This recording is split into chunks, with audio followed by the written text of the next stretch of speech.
Hello, it's Brent, and welcome back for day 3 of our VIP Club special event on mastering attention. Today we're going to get into the subject of stress and attention.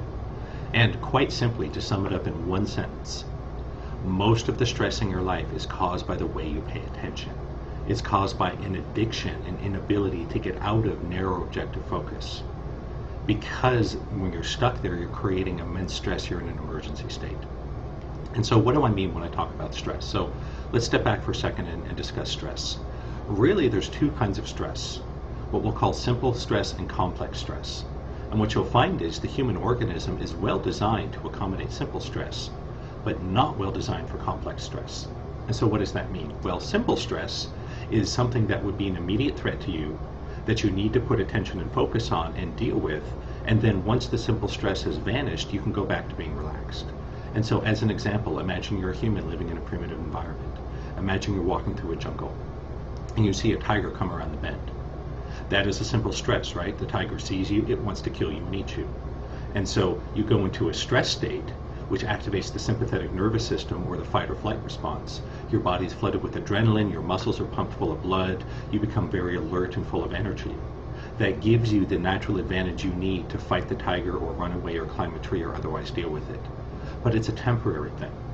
Once you've gotten away from the tiger or go somewhere else, you then drop out of that state back into the diffuse immersive attention state of where you're just noticing everything all at once. You go back to the parasympathetic state, which is the healing and rejuvenation state. And so in the natural world, we're only subject to simple stress. Stressors show up, we activate fight or flight, go into sympathetic response, we deal with it, and then when the threat has passed, usually pretty quickly, we relax back into the parasympathetic state, into a diffuse, immersive attention style. And our body starts healing and regenerating, and we move on. We let it go. Unfortunately, in the modern world, we have complex stress, which is all sorts of a non-stop barrage of little stressors. The bills, your work, traffic, your commute, dealing with the neighbors, your family, your children, right? Dealing with doctors and dentist appointments, and all the things you want to read, and all the hassles and struggles of day-to-day life. For most of us, none of these is a life-threatening stressor, right? Not with rare exceptions. If you're, for example, a lumberjack, you need to pay attention, that could kill you. But for the most part, most of us in the modern world aren't subject to simple stress in a way that would be potentially extremely threatening or fatal.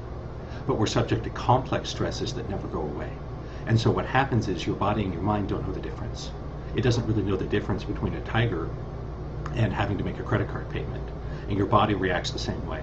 It goes into sympathetic response, your attention focuses and narrows, you go to narrow objective focus, your body floods with adrenaline, your muscles become tense, they're flooded with blood, your digestion slows down, your body stops healing and regenerating because you need to be in emergency mode, and you get stuck there.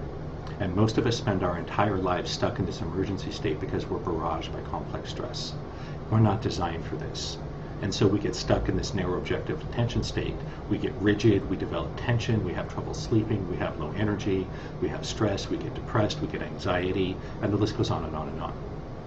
Fortunately, there's a solution.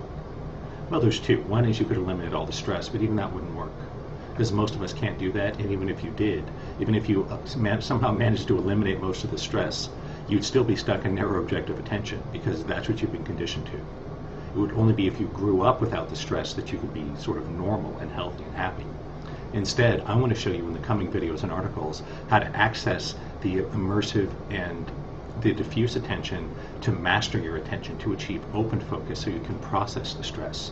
So it simply won't get to you, so you can live your life day to day and handle the complex stress without going into a stress state and emergency response. And you're going to find it, I think, really amazing, powerful, and transformative. So please stay tuned. We'll be soon back with day 4, and we'll talk more about how to apply this to your spirituality and day-to-day life. And I'll see you then.